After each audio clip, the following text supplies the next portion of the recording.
Parashat Terumah. Parashat Terumah opens with the words Daber el bnei Israel veyekchu elai Terumah, and speak to the Jews, and they should bring whatever Terumah, which is we refer to as a donation.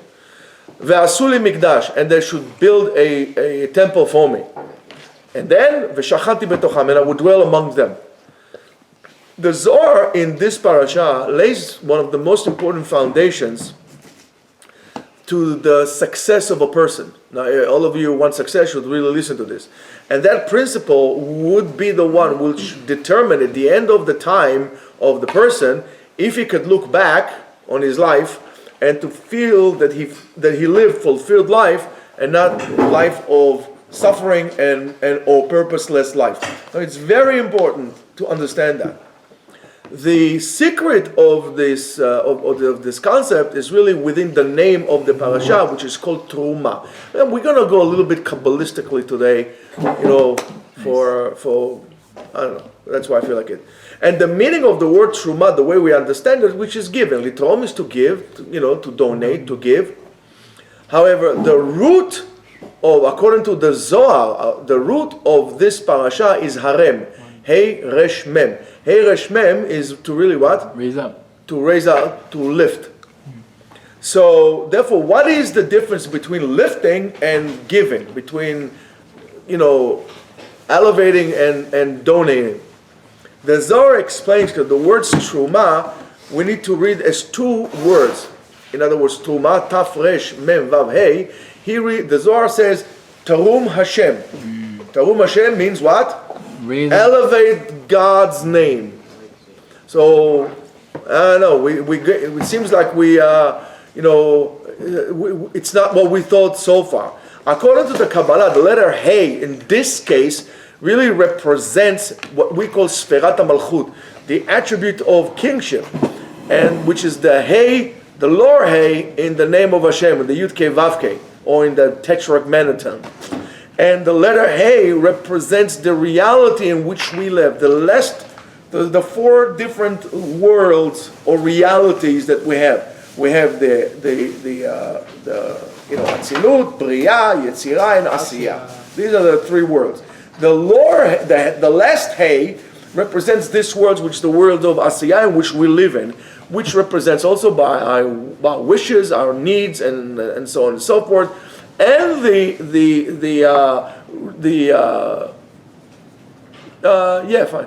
experience in terms of the reality in which we live in ourselves of this world. The Ari, Rab Luria, explains that the reality of our lives, guys, this is very important to understand, that the reality of our life is a direct action of where you place the letter Hey, that letter Hey, in your life. If the letter Hey is connected to its natural place, right, to its natural place, in the name of Hashem, in other words, the Yud, the Hey, and so on and so forth, everything works or goes in our lives the way it should be. And there is a natural flow of enlightenment and light through your life, and therefore everything works the way it works. There is a sensation of abundance, of completion, of fulfillment, and so on and so forth. By the way, there's some tea if you want in the bottom shelf over there. However, usually the letter Hey is in the place what we call Galut. Galut means exile. And the letter Hey was metaphorically uprooted from there, and it went away, it went into exile from its natural place.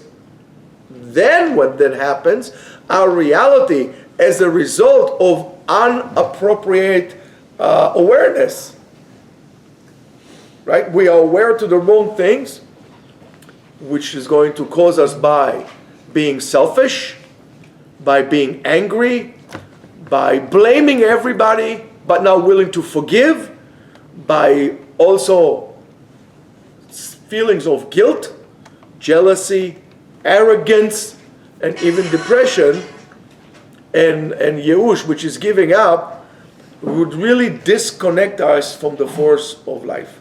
By the way, this shiur is dedicated to the Ilui Neshama of my dear teacher who passed away, Reb Chaim Israel Ben Shmuel and Batya Halevi, Yeh Menuchato Began Eden. The world in which we live in is divided to two types of reality. Yes, we're coming again to the quantum physics concept, but it's so close to Kabbalah in principles that it's just amazing. One reality is connected, and the other reality is disconnected from the force of life, the plus and the minus, electricity, and so on and so forth. The reality of Gola in corresponding or opposing, which is the reality of Geula.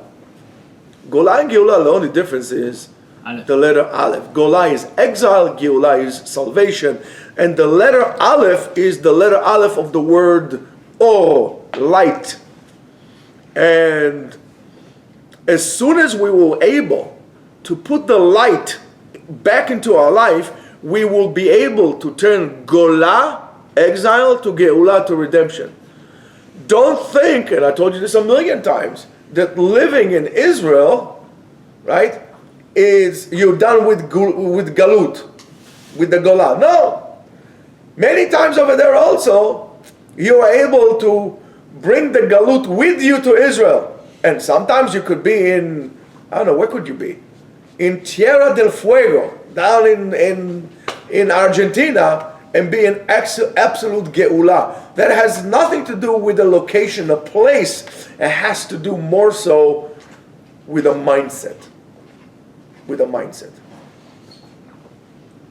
My teacher, Alav Shalom, was a person that was able to put the light into many people's minds and life, and making them aware to change the way they looked at life and interact with life also. He was a great person. I loved him very much. Many times he came to me in dreams. It was really unbelievable. And when I would do certain things, I really felt his presence there. Even though he wasn't there with me at the moment, but I always felt him. It was just an incredible, incredible person. An unbelievable person. And the way he did this, it was just unbelievable. Unfortunately, like many other things, many times people are more interested in the persona rather than the person. But nevertheless, he was an amazing human being, an amazing person, an extremely powerful Jew. I was so blessed and grateful to have a person like this in my life. I loved them very much, and I still do. Now, that connection to the light is done by certain actions that we do with awareness. And that awareness, the awareness is to really elevate, to lift things up. Laviamos magilosa, whatever it is they say, I don't know, in Harry Potter, whatever it is they were saying over there. And really to lift is really to be able to lift our lives from a low frequency of Gola to a high frequency of Galut. Of Geula, yes. And from a frequency of disconnect, of darkness, of lacking, of pain, and so on and so forth, to a frequency of being connected to the light, of happiness, of abundance, of blessing. And from here, therefore, you can see that the word Terumah does not necessarily describe an action or the action of giving, but rather the results that was caused to or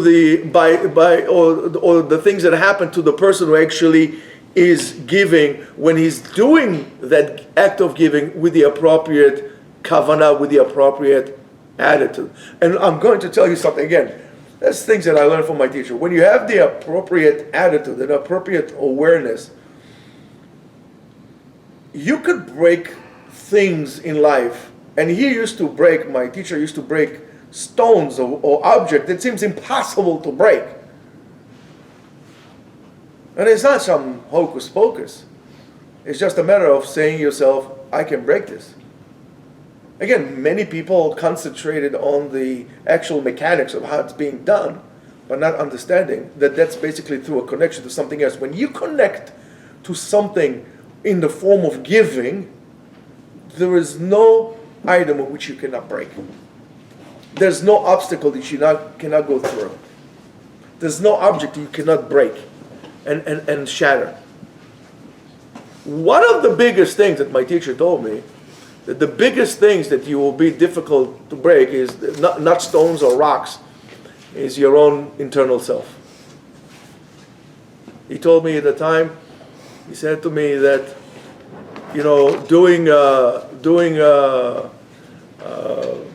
fighting or doing, sparring and so on and so forth is very nice, but the ultimate battle that you will have is fighting your own self and overcoming your own demons. Exactly, your own demons.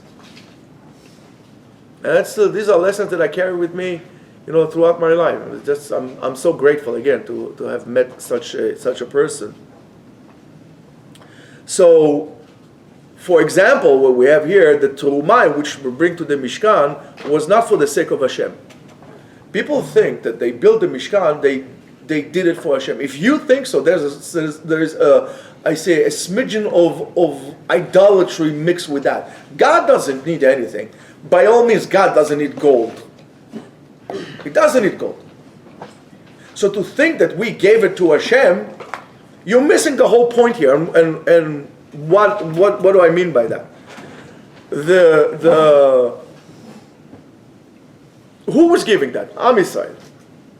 Right, Bnei Israel was giving that, and we're talking about 12 tribes with completely different traditions, completely different outlooks, completely different worldly outlook. Even interpretation of the Torah was different among different Shvatim, as the Rambam brings. Every Shevet had his own Beit Din and his own way to understand the Torah, right? And even what, they were even changing. They were talking differently. Every Shevet had a different thing, and of course we know the famous story regarding Shevet Shimon. They were able to. They had some kind of a lisp. So people were talking differently. So now, and I'm going to tell you something that maybe will be somewhat of a chidush for you. So pay attention very closely. And again, that's something that we always do, to put the blame on something else, and instead of really looking into ourselves and taking responsibility on that fault that we have. And what I'm going to tell you is the following. That Terumah that we were given came so we could all see ourselves as loyal partners in the unification of Am Yisrael in one single purpose and one single goal. It wasn't for Hashem. It was for us, because a society in which each one deals with himself, his own private and selfish interest, is not really worthy to be called a society. It's not a society. But, and maybe this is what I was trying to tell you, there will be a totally different understanding of the concept Erev Rav.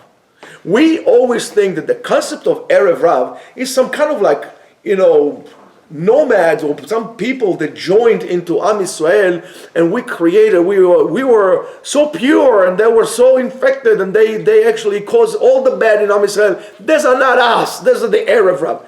My dear friend, it doesn't work like that. I'm going to tell you something. Erev Rav, if you look at this, what's Erev? A mix. Erev Rav, a big mixture. It means each one was for itself. There wasn't one unit solid thing. It was a mixture of so many different things. Erev Rav is not another nation. Erev Rav is us. Erev Rav is a state in which we are at, just a mixture of people. The state that we are at, not people that are in us. That is a totally different concept. In other words, when we talk about what the Erev Rav did to us, we in a way should take responsibility for our own mixture. But I'm going to tell you the following. This is how you take this salad of like this barrage, this melange of ingredients, and you actually make a delicacy out of it. You need to do something. Right? How do you take this chaos of people and make it into a functioning entity, a humanistic functioning entity, a social entity that actually functions. So that story of building the Mishkan, in a way, is a way of recruiting, right, everybody to this national mission. They came to really connect and unite Am Yisrael together. How? By forcing them, meeting one another. When I brought something to the Mishkan, you brought something. I had to deal with you. I had to deal with you and understand that you bring in the same thing as I am. In other words, we are all partners here in building through unity, through putting walking shoulder to shoulder, face to face. The Mishkan is a national, actually, should I say, the first national project that created a connection and unity among the tribes themselves. And that was the way to create from them a homogeneous society or group with a joint goal. If you don't have a common goal, you cannot achieve anything. You need to have a common goal. That first national project that created a unification. Unfortunately, this is not the state today in Am Yisrael, and for sure not in the state of Israel. Unfortunately. You should know, the Mishkan was supposed to put everybody together. Bet HaMikdash was supposed to do the same thing. The Torah was supposed to do the same thing. When Bet HaMikdash, the Holy Temple, everybody knows where the Holy Temple was? Har Bayit. And where is Har Bayit? Yerushalayim. Yerushalayim. And what's Yerushalayim?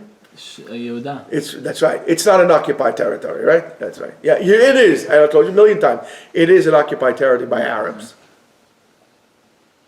And by the way, did you see what I told you all the time? Now they stopped using the word West Bank. They're using the word Judah and Samaria. I guess somebody's listening to what I'm saying. Finally, thank God. But if not you guys, maybe somebody in the State Department started to use that. That's very nice. The state in Israel is not like this, right? And unfortunately, and I'm going to tell you this, I'm going to put fingers at all of us, and including myself, but all of us, also among people who learn Torah. Right? When we create divisions, we say Hasidim, Sfaradim, Ashkenazim, Srugi kippah, black kippah with a ribbon, black kippah without a ribbon. Secular people, the same thing. Right? We need to understand, and those people in Israel need to understand, we need to put something together, otherwise we're going to fall apart, because I'm going to tell you the following. If that object of unification fails in its mission to unify the people, and not only that, becomes an instrument to divide the people, it's been taken away throughout history. You need to remember that. And if we're not going to understand that, and you see there's a certain pattern. We have something to unify ourselves around, we don't use it, certain problems come, we don't learn from this problem, it's taken away, we go to Gola. We change the frequency. We gotta change this mindset. We gotta change this mindset. Otherwise, I hate to think what will happen. But we saw it. Look at the separation that happened to Am Yisrael until October 6th. They were at each other's neck. And look what happened.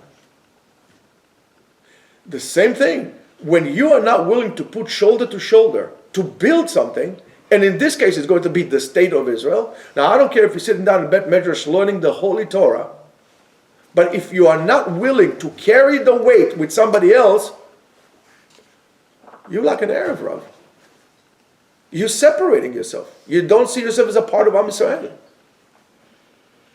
You need to carry the shoulder. Put the stretcher on, go under the stretcher and carry it. And that obligates all of us to start changing the way we look at things.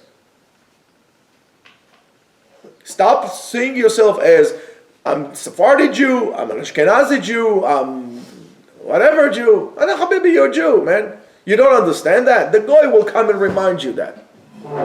The Goy will come and remind you that you're all Jews. It doesn't make a difference what it is. So the foundation for creating this world, which is in this world, is what we call in Kabbalah Ha'elem Ha'emet. In other words, it's sealed. Olam mishum he'alem, it's hidden. Ne'elam is hidden.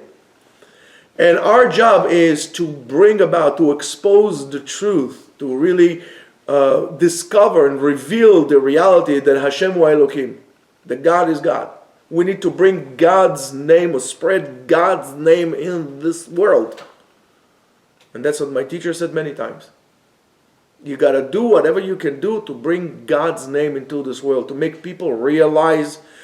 I'm not saying missionarize people. This is not about it.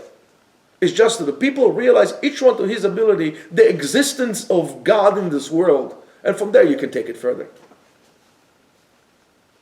And it's done with our actions. How truthful will be? How do we reveal the truth? By acting truthful. You can't claim the truth if you're acting in a word of a lie. You have to be truthful. And as we know, everybody knows, Elokim, as we all know, in the same numerical value as Hateva, nature, right? Or the nature, which really moves about all the natural activities in this world. In other words, God and nature is one. The power of the waves is a continuation of the power of God and the wind and the stars and the universe and everything else. You need to understand, it all came from God. Every power, even the power that you have to do good or to do bad, that power, their ability, came from God. Because if it wasn't for that, you cannot move. But the nature itself really, in a way, goes against the reality of HaKadosh Baruch Hu. The only way to overcome this is really connect Teva, nature, to the Torah. In other words, you need to explain science according to the Torah, not Torah according to the science. And because it says, Be'oraita histakel ubara alma. Here, HaKadosh Baruch Hu looked at the blueprint, which is the Torah, and based on that, he created the world. HaKadosh Baruch Hu,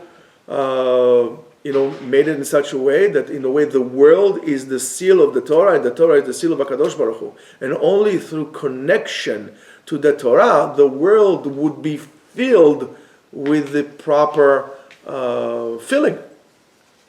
Okay? It's very hard for us as people to really understand or to accept the truth, the plain truth, the way it is. In Har Sinai, there was a revelation of the real truth, of the point of the truth, and it was already there after we heard the first two commandments. The people asked Moshe, listen, Moshe, do us a favor, let him talk to you. We can't do that, because the people could not function under this reality of ultimate truthfulness. Even though that they saw that Malach HaMavet was mitbatel for this truth, and the truth is the existence of God in the world, as it says, Bilah HaMavet lanetzach, right? They understood the other way around. They just understood the other way around. And they told Moshe the following, right? It says in Shmot Perek Chav, Pasuk, Tetvav. There, you were close. It says, Ata imanu v'nishmea, v'al yidaber imanu Elokim pen namut. So the word emet is constructed from the letter Aleph and the letters Mem and Tav. Aleph and then Met. Right? Met is dead. However, only when we connect the Aleph of Anochi Hashem Elokecha, I am God, your God. In other words, everything comes and stems from that point that God is God. God is an axiom. It's there. God is God. And everything comes from the first letter, Aleph. If you want to know, everybody can give you a drasha, and there are books about it. I mean, there's a whole entire book just on the letter Bet of Bereshit. And if you want to know why the Torah did not start with the letter Aleph, because it was saved for the 10 Commandments to start with Anochi Hashem Elokecha, I am God, your God. The world was not ready to receive the truthfulness of God's existence in the world until Am Yisrael reached Har Sinai. And therefore it is our job to bring the light of God and His name into this world. And when we able to connect Aleph with Met, we get Chaim. then we get the emet. But if we get disconnected, we get met, which is dead. And many times when we hear straightforward truthfulness, our unbelievable straightforward truth, it's very hard for us to accept it, and we find all kind of reasons and excuses to reject that truth. We choose to reject the truth. We make excuses why it's not, right? If we really want the connection to the light of HaKadosh Baruch Hu, to that Aleph, we need to learn that only with an unconditional dealing with the truth, you can reach to that connection by itself in our lives. And of course, we are in the Chodesh. Today is Rosh Chodesh, right? It's Rosh Chodesh Adar, right? Mishenichnas Adar, Marbim Simcha. Of course, please, Purim is around the corner, and you know what I'm going to tell you between now and Purim: do not get drunk. You're delirious as it is. You don't need to be drunk. We don't need. Please don't get drunk, especially not now. Now, since we're in Chodesh Adar, and Adar is a combination of the letters Aleph and Dar. What's Dar? Live. Right? So in a way, we say Ha'elokut, HaKadosh Baruch Hu makes Mador Ba'olam Hazeh. He comes down to this world. He's very present during this month. And it's only through the connection of the Aleph and making that connection to HaKadosh Baruch Hu during this month, we can come to the Cherut, to the freedom that we're going to experience in Nisan. Now, and this is exactly the building of the Mishkan. The purpose of creation, as we said before, and we said in last week's parasha, was that HaKadosh Baruch Hu wanted to make himself dira batachtonim. What's a dira? A place to dwell in this world. And when this is going to happen? When we build the Mishkan. And when we read on that and we get the proper koach to do so, when we do so in Chodesh Adar. We just need to understand how to actually do it. And to understand how we do it, on that says the Netivot Shalom. He says the following: "Ve'aderech livnot kol Yehudi et Beit HaMikdash lo." How is the way to every Jew can build his own Beit HaMikdash? He says, "Vayikchu li truma me'et kol ish asher yidabenu libo." They should, in a way, uplift anything that if a person's heart really desired to do so. He says, "Sheimsor et hadavar hu shetzukat libo miyuched elav truma leHashem." Whatever you desire so much. Now you can take your Yetzer Hara, whatever this Yetzer Hara is, okay? Whatever you desire so much. Everybody, whatever gets you to the night. Whatever you desire, whatever your little heart desires. And you know what kind of desire I'm talking about. Something that is not allowed to do. Take that and bring it to Hashem. Meaning don't do it. By not doing it, you're right. You're absolutely correct. Take your urge, that desire, bring it to Hashem. And why is that? By doing so, you becoming yourself appropriate to actually have Shekhinah on top of you, in order to you to be your own body, a dwelling place, an appropriate dwelling place to HaKadosh Baruch Hu, where God's light is being reflected from you and on, by your actions, by your thoughts, and so on and so forth. We need to reach that level, what we call Mesirut Nefesh, a complete dedication of ourselves. And our nefesh our soul has many different needs and urges and so on and so forth, that most of them are real selfish. In other words, for the will to always receive. We always want to receive. We want to receive, we want to receive, we want to receive. You have somebody who's famous, right? He can go ahead and give you everything all his life. All his life can put you on the path. He can do whatever you want. But if to his funeral you choose not to arrive. Because why don't you go to a funeral? Oh, what do I get out of it? He's dead already. What do I need to get out of it? So I'm not going. It happens all the time. It happens all the time. Once you're done with it, in a way you're acting like I'll call it, for lack of better words, a leech. Or tick. You're done with the blood sucking. That's it. I'm out of my way. And what do you give to the other thing? Infection. That's basically what it is. We cannot be like that. We shouldn't be like this. And that's what the Netivot Shalom says. in Avodat Hashem, we really need to concentrate all our needs to basically direct it towards bringing the Shefa to this world, to make this world into a better place, to really hand over the most important thing in our lives as a offering, or to elevate our existence, to be able to receive the light of Hashem.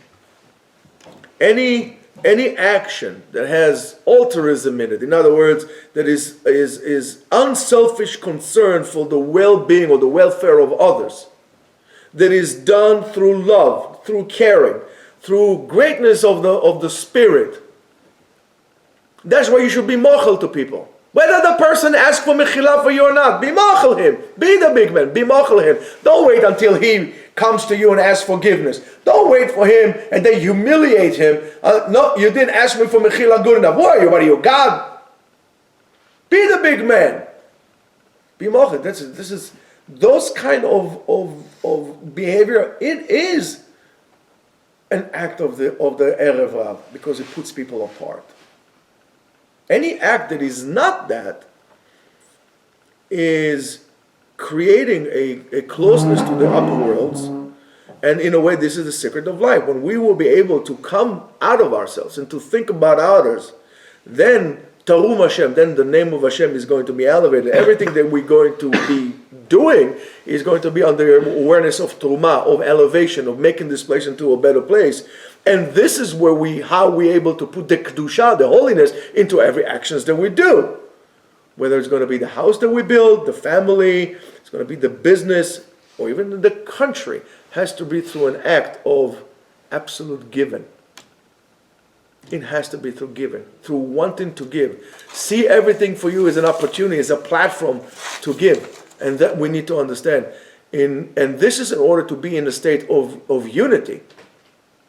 Only when we'll be able to come to the state of unity the way it is like this, only then we could fulfill V'asuli mikdash v'shachanti betocham, and dwell amongst them. Betocham, as they say, velo betocho. Lo asuli mishkan, they made a temple for me and I would dwell in it, but rather I would dwell in them. Only then, creation, abundance, and the abundance that comes from creation will be connected appropriately. Only when we are one. And this is really the secret of success. The secret of success is to unify, to bring things together without any ulterior motives. That's how we bring Kedusha to Am Yisrael. Shabbat Shalom and Rosh Chodesh Tov and Geula Krova.